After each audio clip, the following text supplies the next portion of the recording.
Leaked files contain more evidence of Kremlin links to one of the biggest donors to Boris Johnson's Conservative Party. Here's a summary of the article. The husband of a major donor to Boris Johnson's Conservative Party has allegedly been secretly funded by a Russian oligarch who is closely linked to Russian President Vladimir Putin, according to leaked files. Lyubov Chernukin is a Russian who has donated £1.7 million to the Conservative Party, making her the party's biggest female donor. Leaked financial documents shared with BBC Newsnight and other news organizations show that her husband Vladimir Chernukin was given £6.1 million, originally by a Russian politician and oligarch called Suleiman Kerimov, who faced sanctions from the US because of his close links with the Kremlin.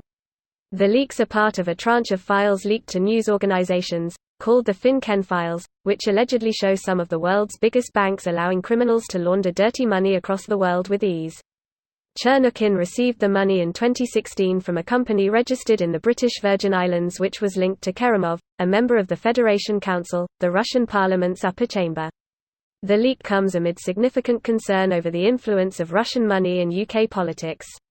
It said Russian influence in London was the new normal, adding that there are a lot of Russians with very close links to Putin who are well integrated into the UK business and social scene and accepted because of their wealth. This post received a score of 49,000, with an upvote ratio of 91%. Here are the top comments in response to this article. Is Russia just buying world power? How is that possible? The former KGB folk like Putin realized in the 90s that buying Western politicians is actually depressingly cheap.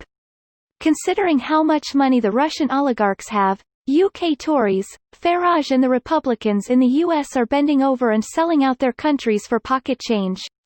Greater than the former KGB folk like Putin realized in the 90s that buying Western politicians is actually depressingly cheap. It's not even that Russia is getting politicians in other countries to do their bidding. They're just helping shitty politicians with bad ideas that would weaken their own countries get elected by helping them campaign by donating money to their campaigns.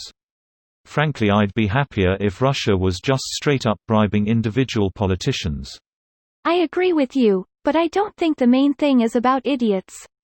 In both countries, a large share of the media infrastructure is owned by parasites like Murdoch. These days BBC News pretty much gets its marching orders from whatever the Murdoch press is talking about that day. This is corruption from what is supposed to be a public broadcaster. Greater than it's about access to good information. Russia's taking care of that too. It's not like they're running disinformation farms for no good reason. They're spiking the fertilizer in every grassroots movement that they know will cause problems for democracies. They're also massively supporting and promoting legitimate opposition, like Bernie Sanders. BLM and police. They don't care who wins, only that America is divided and fighting itself. It has long been Putin's plan to dismantle the European Union and more generally, convince countries to go it alone. This means less of a unified resistance against his imperialist ambitions. Leaving these organizations generally does more harm than good, causing economic damage and reducing your country's influence. The reforms should happen within these institutions. Not just the EU, NATO, look at what happened to Turkey.